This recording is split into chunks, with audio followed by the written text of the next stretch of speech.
Buenas tardes, compañeros. El día de hoy les voy a hablar acerca de la dermatitis atópica en pediatría. Y bueno, para comenzar vamos a definir la enfermedad. La dermatitis atópica es una enfermedad inflamatoria crónica de la piel de etiología multifactorial, con lesiones eczematosas de una distribución característica. Este proceso inflamatorio de la piel se va a caracterizar por prurito intenso y piel seca, que son de evolución crónica y va a aparecer en forma de brotes. Puede presentarse a cualquier edad de la vida, pero el 50% de los casos se diagnostica en el primer año de vida. En la epidemiología, esta información la saqué de un artículo español, por lo que la mayoría de la información va a hacer referencia a España. El 10% de la población general la padece.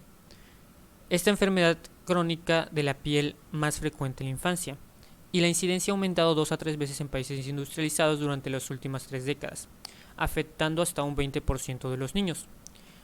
Esta tiene un gran impacto a nivel familiar como personal, ya que interfiere mucho con la calidad de vida del paciente y por ende de su familia. La prevalencia va del 15 al 20% y es frecuente en niños menores de 5 años. Últimamente se ha vinculado el aumento de la prevalencia con un modo de vida occidental. En España tenemos que del 5 al 30% de las consultas en pediatría de atención primaria van a ser por problemas dermatológicos, y del 10 al 15% de las consultas de dermatología van a ser pacientes menores de 16 años, siendo la dermatitis atópica el diagnóstico individual más frecuente. Del 6 al 15% de la prevalencia en España, un 0.7 a 2.4% pertenece a la población general. Y este porcentaje es inferior en los países en vías de desarrollo, en el que entraría México. Ahora pues vamos a la etiopatogenia. La etiopatogenia va a estar conformada por 3 factores principales: inmunológicos, genéticos y ambientales. Y estos 3 van a ser los principales factores predisponentes para desencadenar la fisiopatología de la dermatitis atópica.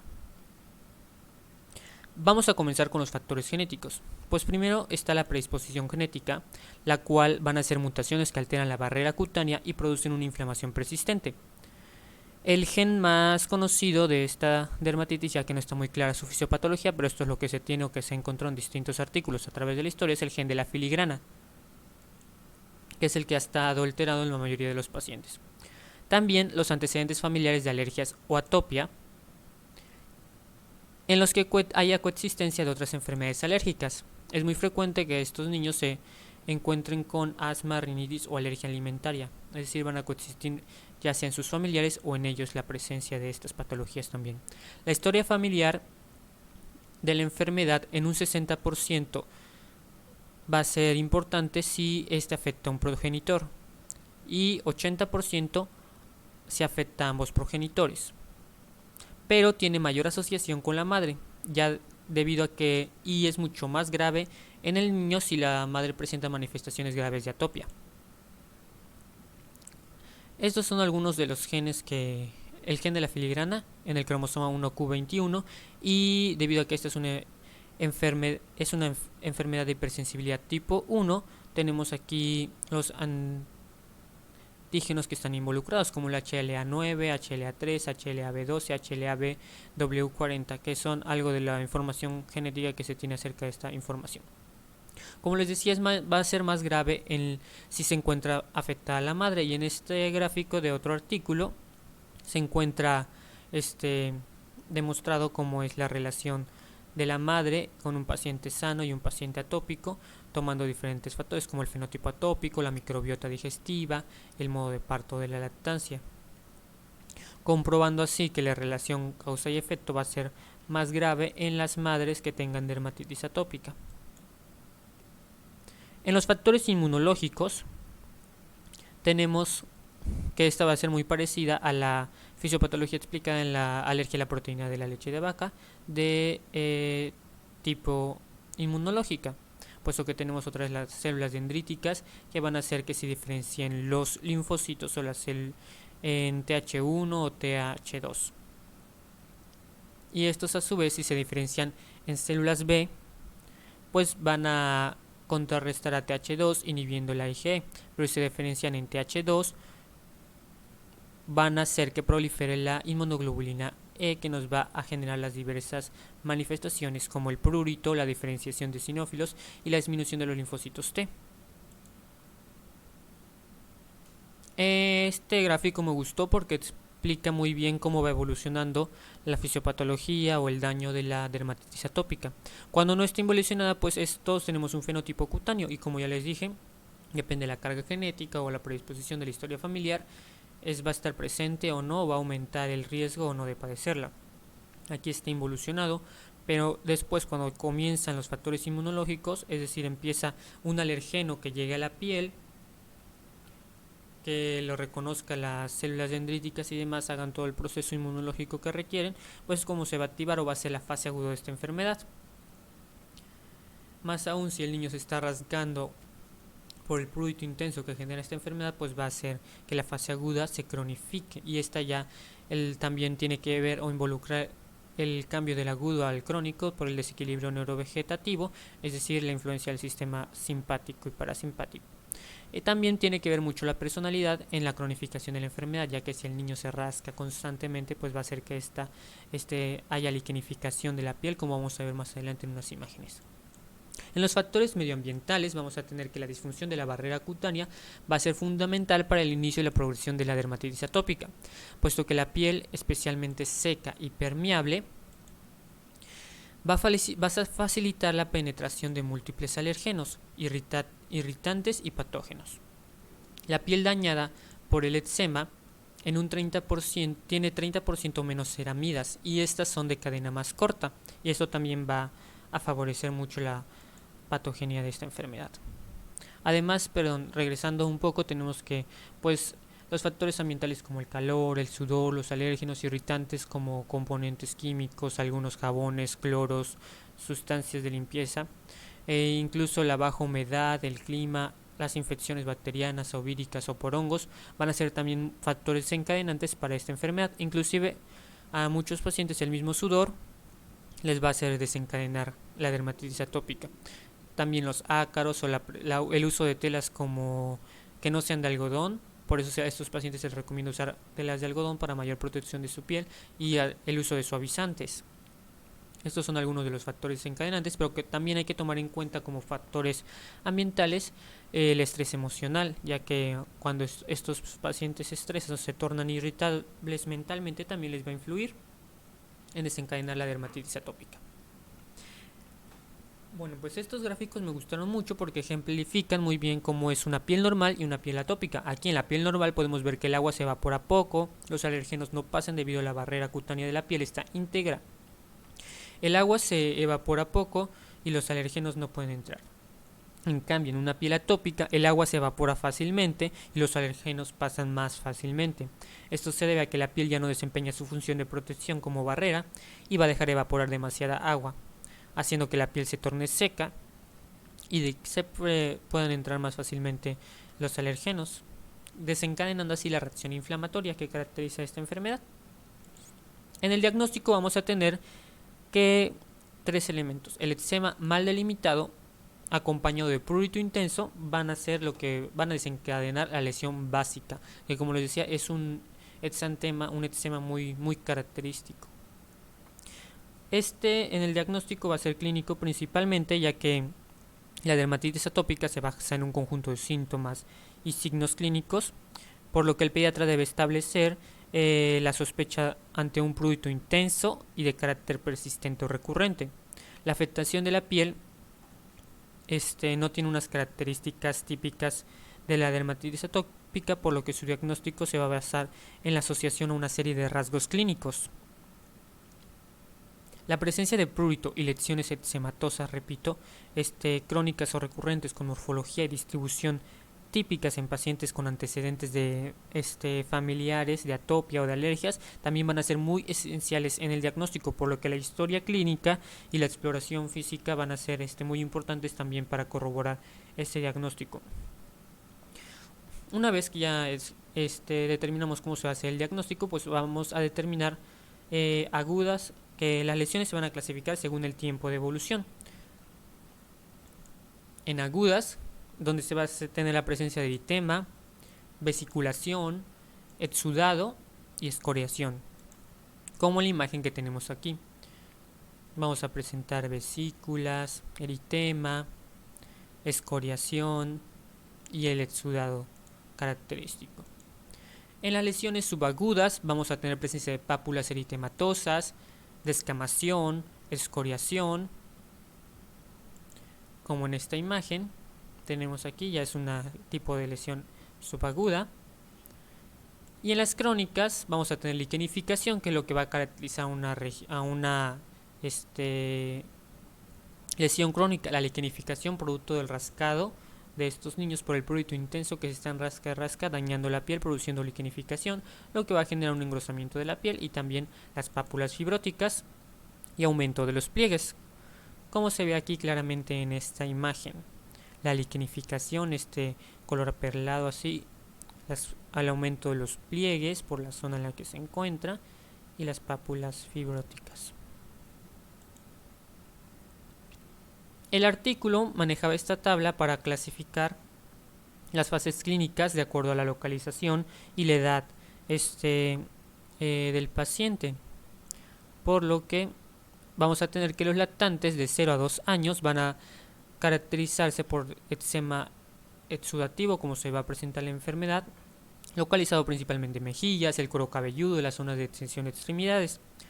En los infantes vamos a tener la edad de 2 a 12 años, se va a caracterizar más por un eczema subagudo en la flexura cubital hipoplitea, en la zona periorbitaria, peribucal y también en el dorso de las manos. En cambio, en los adolescentes mayores de 12 años, el eczema, las lesiones van a ser un eczema crónico, liquenificado por el constante prurito y el rascado que estos van a tener, debido a que aquí ya es más difícil controlarlos. Localizados en la flexura de los cuellos, el dorso de las manos y de los pies. Este gráfico me gustó también, lo saqué de internet, donde tenemos aquí el ejemplo de los bebés menores de 2 años, los niños de 2 a 10 años y en adultos mayores a 10 años se considera aquí en la imagen, en donde tenemos que ubicados claramente las zonas o las regiones con un número, donde en lactantes va a ser del cuero cabelludo, como ya se mencionó anteriormente, la cara, las mejillas, el frente, los dedos de los pies, el tronco, las extensoras de las extremidades. Y en algunos casos este va a remitir entre los 18 y 24 meses. En los niños de 2 a 10 años va a estar principalmente en la zona perioral, en la nuca, en los pliegues de las zonas de la flexión de codos, muñecas, rodillas, en los dorsos de los pies y de las manos. Y en ocasiones entre los 2 y los 5 años remiten los síntomas de manera espontánea, como las alergias y demás. En adolescentes o mayores de 10 años pues va a estar en cara, mejilla, zona perioral, nuca y cuello, en los pliegues de las zonas de flexión del codo, la muñeca, las rodillas, el tobillo, el dorso de las manos y los pies, las caras extensoras de los brazos y muslos. Esta imagen es más que nada para los que les gustan los esquemas, porque aquí está muy bien esquematizado, pero aquí tengo ya unas imágenes en vivo y en real, donde están en la imagen en lactantes, en las zonas como se vería una dermatitis atópica ya en la vida real, un paciente real. Aquí en el lactante, en la cara es donde más se ve, y este se ve que es muy grave por la característica de las lesiones y el predominio en los niños, aquí en los cuellos, en los pliegues. Y aquí se ve este gráfico también que me gustó mucho, como describe el eritema, las vesículas, la cerosis de la piel por la resequedad, la deshidratación que tienen estos niños, la vasodilatación, también se afecta la cara, las vesículas en todas partes y demás. Espero que les haya servido para ejemplificar más visualmente. Después vamos a tener la clasificación. Existe un subgrupo de pacientes con dermatitis atópica. Esto lo saqué de otro artículo que me pareció interesante, no del mismo, donde dice que hay un tipo de enfermedad que no se asocia a enfermedades atópicas y este tiene niveles de Ig bajos, por lo que el fenotipo también es acorde a los criterios de Hanifin y Raschke, que vamos a hablar de ellos más adelante. Y también la clasificación de la World Allergy Organization en un consenso determinó que la dermatitis se iba a clasificar en extrínseca, dermatitis atópica extrínseca, que es la alérgica en un 70-80%, la más común, igual que la alergia a la proteína de la leche, donde intervienen mecanismos inmunológicos, y la IgE sobre todo. Esta, como les digo, va a estar medida por IgE, que va a estar muy aumentada, y se puede detectar sensibilización a alérgenos ambientales. La dermatitis intrínseca, esta va a ser la no alérgica y va a ser la menos común, de 20 a 30% de todas las dermatitis atópicas. Esta no es mediada por IgE y es sin sensibilización, o sea, no van a estar sensibilizados los pacientes.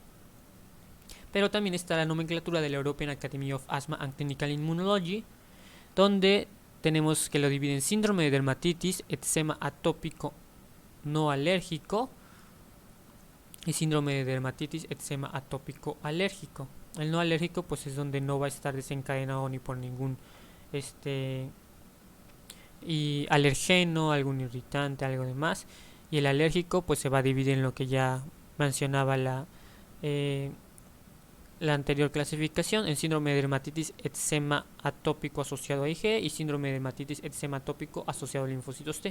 Es decir, en esta dermatitis es alérgica al 100% y se clasifica en la que está medida por IgE y la que está medida por linfocitos. La que está medida por IgE va a ser la más característica de antecedentes personales o familiares de atopia, y la medida por linfocitos, pues esta van a ser útiles las pruebas epicutáneas, como la prueba del parche o PEC, la prueba o bien linfocitos T específicos frente a alérgenos de sangre periférica o biopsias cutáneas.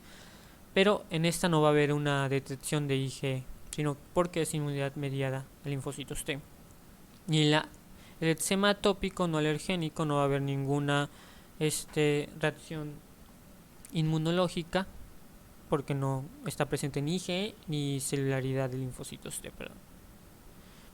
Aquí tenemos los criterios de Hanifin y Ratka, que son los que les dije que íbamos a explicar. Son los más utilizados en pediatría, sobre todo para diagnosticar esta enfermedad, donde vamos a tener criterios mayores y criterios menores. Los criterios mayores son estos 4 y deben estar presentes mínimo 3 o más de estos criterios para hacer el diagnóstico. El número 1 es el prurito, que como ya dije es lo más característico de la enfermedad. Morfología y distribución típicas, ya sea liquenificación en flexuras en los adolescentes o adultos, afección de la cara, flexuras y superficies de extensión en niños o jóvenes, como ya vimos en los diagramas y en las imágenes anteriores, y la combinación de estos patrones en niños o adultos. El número 3 es el carácter crónico recidivante. El 4 la historia familiar o personal de atopia. Entonces, recordando es que estén presentes mínimo 3 o más de estos criterios mayores, y los criterios menores, que son estos 23, que van desde serosis, sitiosis, reactividad a pruebas cutáneas inmediatas por hipersensibilidad tipo 1, IgE sérica elevada, comienzo de edad temprana, tendencia a infecciones cutáneas, especialmente por Staphylococcus aureus o herpes simple, eczema de pezón, tendencia a dermatitis en manos y pies, quelitis, conjuntivitis recurrente, pliegue infraorbitario de Denny Morgan, queratocono, catarata anterior subcapsular, oscurecimiento orbitario o ojeras en los niños, eritema, palidez facial, pitiriasis alba, pliegues anteriores del cuello, prurito al sudar o presudoración, intolerancia a lanas y solventes orgánicos, acentuación perifolicular, intolerancia a alimentos, curso influenciado por factores ambientales y emocionales, así como dermografismo. En los criterios menores, igualmente que los mayores, se deben incluir 3 o más de estos criterios, o sea, con 3 de los mayores y 3 de los menores se hace el diagnóstico de esta patología.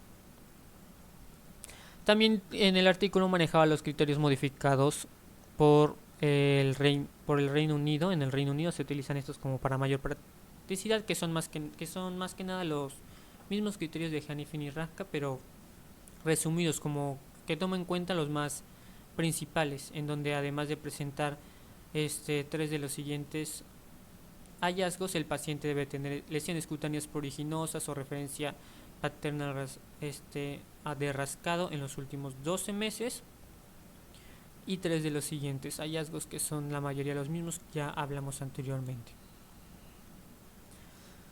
Como les decía, este es un diagnóstico clínico, entonces para hacer la valoración de la gravedad se van a utilizar diferentes índices. El más utilizado tenemos aquí, o uno de los más utilizados, es el índice SCORAT, el cual va a evaluar la extensión, indicando en porcentaje el área de superficie afectada, utilizando la regla de los 9 principalmente, que se utiliza en estos esquemas. Se va acomodando el color rojo para menores de 2 años, color azul mayores de 2 años.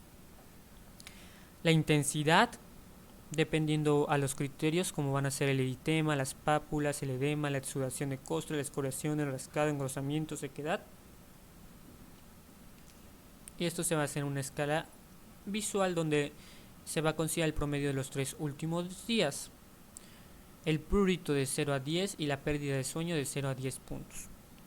Una vez que se tenga la superficie corporal, pues las áreas de sequedad sin eritema no se van a contabilizar, ya que se debe redondear el valor más próximo de los múltiplos de 5, excepto si la extensión es inferior a menos 5%. Y una vez que se saca el índice de Scorat con esta fórmula, A, que la extensión entre 5 más 7, que es la intensidad entre 2, más C, que van a ser los síntomas como prurito y pérdida de sueño, que está aquí en la escala visual del 0 al 10. Se va a clasificar en leve, moderada y grave. Este artículo es de 2019, por lo que tiene una puntuación diferente. El leve va a ser de 0 a 25 puntos, moderado de 25 a 50 puntos y grave de más de 50 puntos. El valor máximo posible en esta escala va a ser de 103. Este es un ejemplo de la escala, como se podría tener el formato en un hospital, pero pertenece a un artículo de 2012, por lo que aquí cambia el Scorat. El leve lo maneja como menos de 15%, el moderado de 15 a 40 y el grave mayor a 40, pero el anterior es más reciente. Y este va a determinar la gravedad, como ya les mencioné anteriormente. Para hacer el diagnóstico diferencial, pues este va a ser como es una dermatitis compatible con muchas patologías, ¿no? En primer lugar tenemos dermatitis seborreica. La diferencia de esta es que esta es no pruriginosa y es de aparición en las primeras semanas de vida, con descamación grasienta amarillenta y aparición en cuero cabelludo, cejas y pliegues inguinales. La dermatitis irritativa de contacto es debido, como su nombre lo dice, a sustancias irritativas no alérgicas, va a estar delimitada en la zona de exposición y se va a asociar a dermatitis atópica por el aumento de la sensibilidad cutánea. En cambio, la dermatitis alérgica o de contacto se va a caracterizar por lesiones muy similares a la dermatitis atópica, pero limitadas a la zona de contacto con el alergeno. La escabiosis o sarna va a ser la infección por Sarcoptes scabiei, con lesiones lineales que formarán el surco acarino y vesícula perlada, con prurito preferentemente nocturno y afectación de otros familiares también. El impétigo va a ser el síndrome de la piel escaldada por estafilococo, pues como el nombre lo dice, va a ser la infección por este microorganismo. Las infecciones micóticas son eritematosas con borde activo y descamación. La pitiriasis versicolor se presenta con predominio en la espalda y no es frecuente en la infancia. Las infecciones virales, como por ejemplo el herpes simple, local o diseminado, y la ictiosis vulgar, que es una enfermedad autosómica dominante con escamas gruesas en extremidades. También se puede hacer el diagnóstico diferencial con psoriasis, ya que esta se presenta como lesiones eritematoescamosas en placas bien delimitadas de localización en codos, rodillas, con afección de las uñas y cuero cabelludo. Las enfermedades metabólicas también pueden ser de diagnóstico diferencial debido al déficit de zinc, déficit de biotina o fenilcetonuria. También las inmunodeficiencias, por ejemplo el síndrome de Omen, síndrome de Wiskott, Aldrich, síndrome de hiper-IgE, etc. Es decir, todos aquellos síndromes donde donde exista una erupción que se confunda con la dermatitis atópica hasta que aparezca el resto de los síntomas.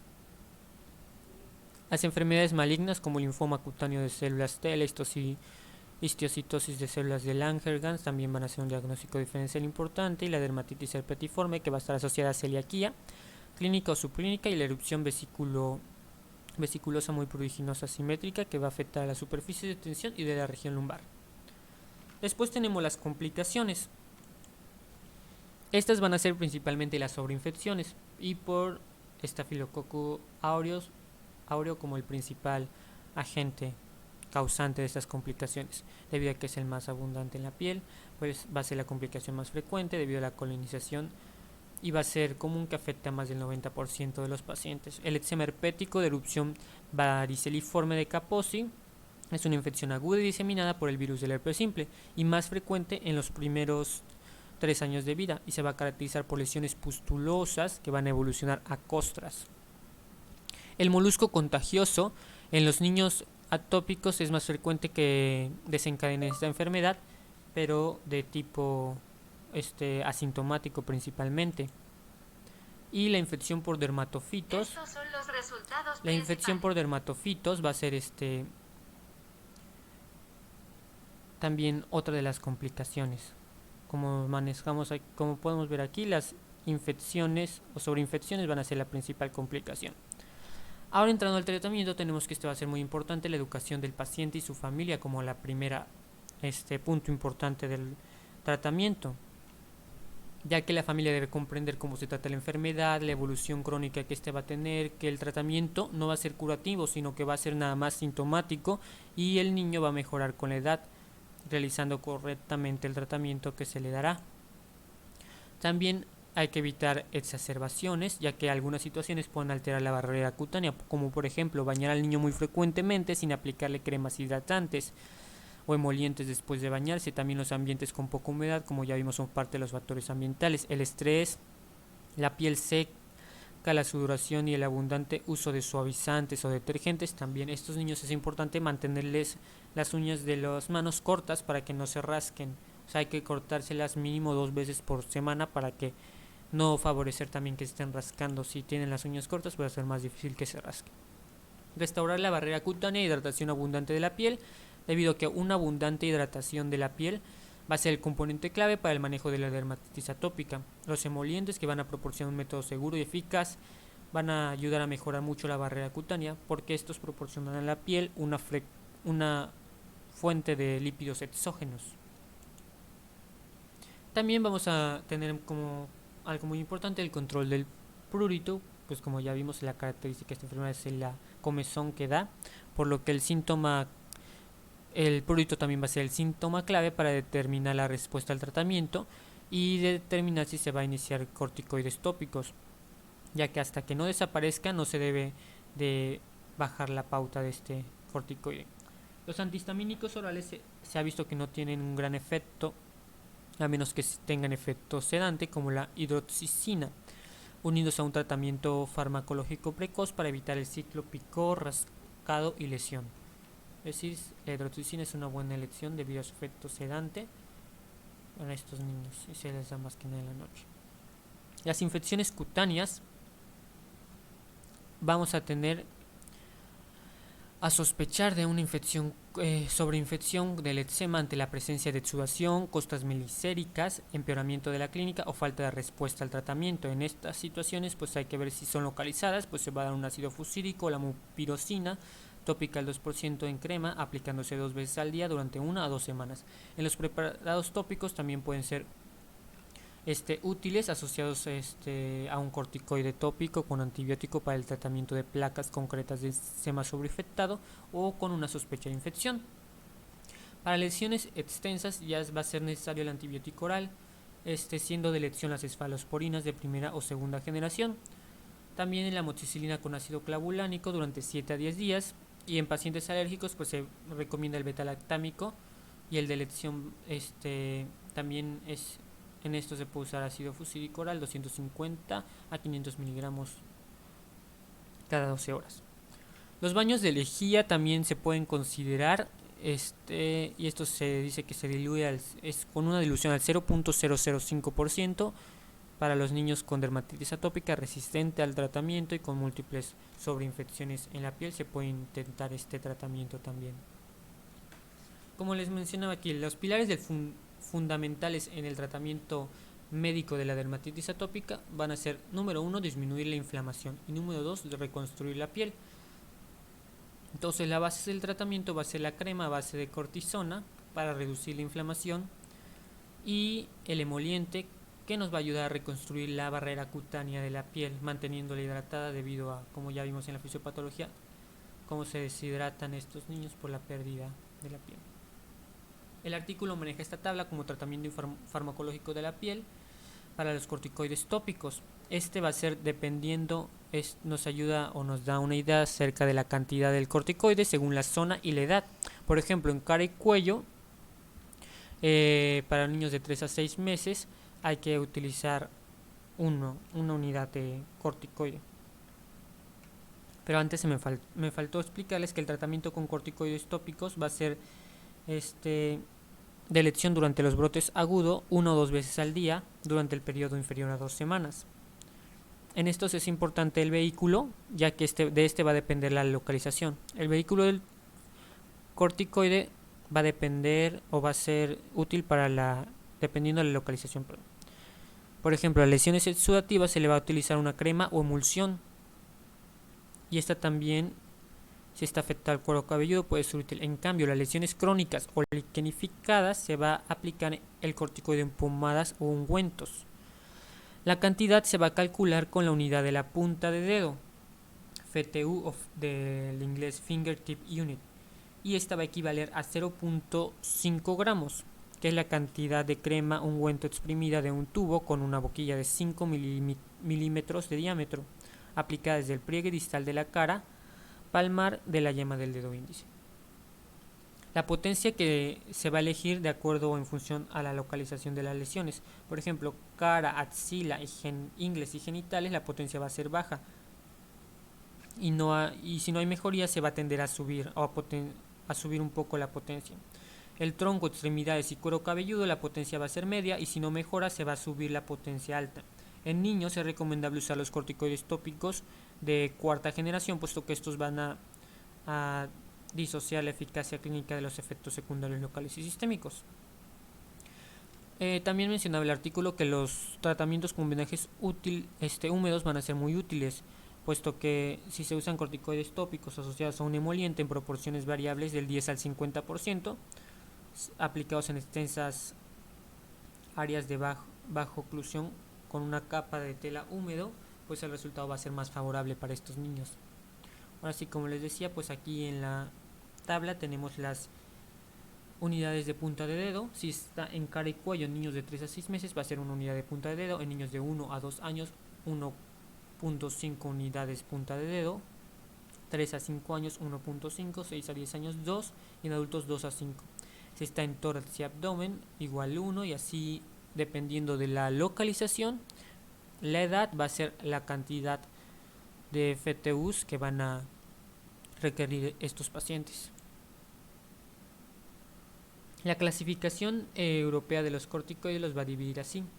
En clasificación baja, la hidrocortisona, metilprednisolona, el dexametasona de 0.1 a 0.2%. En clasificación media va a estar el prednicarbonato, el dipropionato, valerato, dexametasona. En alta, el dipropionato de betametasona, el dipropionato de beclometasona, y así sucesivamente. Y muy alta va a ser el propionato de clobetasol y el alcicónico en sus respectivos porcentajes de concentración.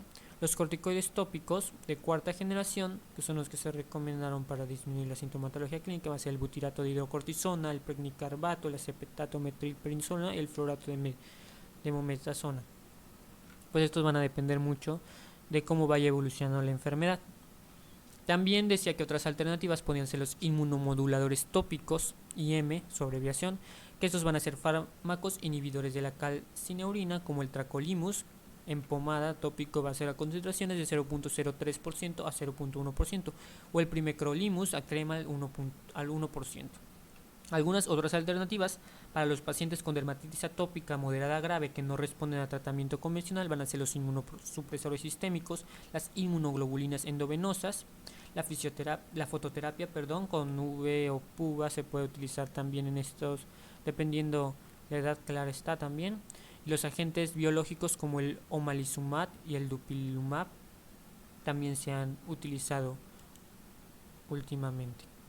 Este algoritmo resume lo anteriormente explicado como la base o el paso número 1 para iniciar el tratamiento en nuestros pacientes con dermatitis atópica. Va a ser la educación de los pacientes, la terapia de inducción con los corticoides tópicos o inhibidores de la calcineurina. Después, el paso número 3 va a ser mantener estos pacientes, porque es muy difícil mantener controlada esta enfermedad, por eso se llega a frustrar a la familia, inclusive los pacientes sobre todo. Y en terapia con casos refractarios, pues que ya hay que utilizar corticoides tópicos más potentes y buscar otras opciones. Valorar es importante tomar en cuenta este algoritmo terapéutico, puesto que nos va a ir dando la pauta para cómo se va a ir modificando el tratamiento. Y en este esquema también me gustó mucho, por eso quise ponerlo, debido a que lo divide aquí como piel seca. Tratamiento básico de toda dermatitis atópica va a ser la hidratación de la piel con emolientes y evitar irritantes, identificación del tratamiento y de los factores desencadenantes. mantener a todos los niveles de tratamiento, la educación de los pacientes y los autocuidados. En todo se menciona mucho los autocuidados y la educación de los pacientes. Después va a dividirlo en dermatitis atópica leve, dermatitis atópica moderada y dermatitis atópica grave o refractaria. Según la intensidad de la enfermedad, ya la dermatitis atópica grave o refractaria, como vamos a ver más adelante, esa es la que va a ser tratada por un especialista. Pero la dermatitis atópica moderada y la dermatitis atópica leve todavía puede ser tratada por el pediatra o por algún médico general. Y el tratamiento de la dermatitis es dinámico, puesto que va a depender mucho de la evolución del paciente. Si tenemos un niño con dermatitis atópica leve, pues hay que darle un corticoide de potencia baja, o hay que darle un primecrolimus o tracolimus tópico como tratamiento, más el tratamiento de base. Y si va empeorando con el paso del tiempo, pues hay que subir en un escalón y empezar por el tratamiento de dermatitis atópica moderada. Y si ya aumenta grave, pues hay que referir lo demás. Pero si uno de grave disminuye el curso de su enfermedad, pues hay que regresarnos al tratamiento para dermatitis atópica moderada. Y en este último algoritmo de otro artículo, pues se resume ya perfectamente cómo es muy importante el algoritmo terapéutico individualizado y escalonado. Es decir, todos los pacientes se van a tratar de manera diferente dependiendo cómo va ir evolucionando. Como vimos, ya hay muchos factores que son los que influyen, los ambientales, los genéticos y los inmunológicos. Entonces, dependiendo a lo que más afecte al paciente, los factores, pues hay que controlarlos y así decidir el tratamiento. Hay que considerar los factores del paciente, valoración a primera vista con la historia clínica, la exploración física, los niveles de IgE y así el recuento de eosinófilos en sangre, como las pruebas de laboratorio que vimos también. Y la valoración a sucesivas visitas, pues se va a hacer para esto uso para valorar la gravedad con el SCORAT que vimos y la escala de valoración británica, la que usan utilizar.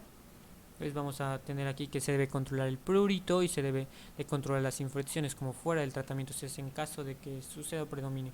Igualmente en el que la diapositiva anterior, el tratamiento va a ser escalonado: dermatitis atópica leve, moderada, severa, donde dependiendo del curso y la evolución del paciente, repito, va a ser como se va a ir cambiando o modificando el tratamiento. Por eso es que dice que debe ser individualizado. Y ahora pues tenemos los criterios de derivación del especialista. Se van a derivar a dermatología los pacientes con dermatitis atópica moderada o grave que no responden al tratamiento tópico con corticoides o con inmunomoduladores, o que tengan recidivas muy frecuentes. Cuando se plantean dudas en el diagnóstico, es importante descartar las inmunodeficiencias en los menores de 1 año. También por eso es importante mandarlos al dermatólogo. El pediatra debe asegurarse, antes de derivarlo, que el tratamiento realizado sea el correcto y que los padres, por eso es importante la educación de la familia, que lo hayan realizado o seguido al pie de la letra. También debe asegurarse que tanto el fármaco utilizado se haya usado en la cantidad, que sea el fármaco correcto y que se haya usado en la cantidad correcta, que la forma de aplicación sea la correcta y que el tiempo de administración fue el apropiado. Y también cada consulta de seguimiento debe valorar la gravedad de acuerdo a la escala de SCORAT. La derivación al servicio de alergia infantil va a ser necesaria para investigar la etiología alérgica en los casos de dermatitis atópica moderada y grave, y especialmente en los primeros años de vida, cuando los alimentos pueden ser los factores desencadenantes o coadyuvantes a los brotes de dermatitis atópica. Y para finalizar tenemos que en la prevención han surgido diferentes características a lo largo del tiempo, pero el artículo manejaba estos puntos de prevención. La dieta en embarazadas o madres que dan pecho no se ha visto o no está recomendado ningún tipo de dieta ni de restricción en la dieta, ya que no disminuye la incidencia de la atopia y pueden ocasionar en cambio déficits nutricionales. La lactancia materna tiene un papel importante en la prevención de la dermatitis atópica, pero no está así como que muy comprobado. La alimentación complementaria en el lactante, no existe evidencia de que retrasando la introducción de alimentos potencialmente alergénicos se disminuya la incidencia de la dermatitis atópica ni la marcha atópica, pero sin embargo su administración tardía se asocia con un incremento de la alergia. Los probióticos, como ya vimos también en la alergia a la proteína de la leche de la vaca, tienen un papel contradictorio, realizado varios estudios, unos donde dice que sí disminuye o sí aprueban su uso. El artículo mencionaba que los estudios dicen que podrían disminuir los días del tratamiento activo con corticoides, pero hasta la fecha pues no hay evidencia concurrente de la eficacia de estos probióticos o prebióticos. La vitamina D y los o ácidos grasos, no existen suficientes estudios tampoco acerca de que avalen la utilización de la prevención de este tratamiento. Sin embargo, los emolientes sí van a ser como que el método de prevención más segura, puesto que ya varios estudios ya han sugerido que el uso de emolientes suaves desde el nacimiento podría proteger contra el inicio de inflamación de la piel en los recién nacidos que tengan riesgo de atopia. Entonces, este es como que el método de prevención más apropiado, el más el que ha sido respaldado o corregido por diferentes estudios. Bueno, pues esta es la bibliografía utilizada y eso fue todo de mi parte. Espero que les haya sido de utilidad este tema y que hayan aprendido algo. De mi parte es todo, muchas gracias.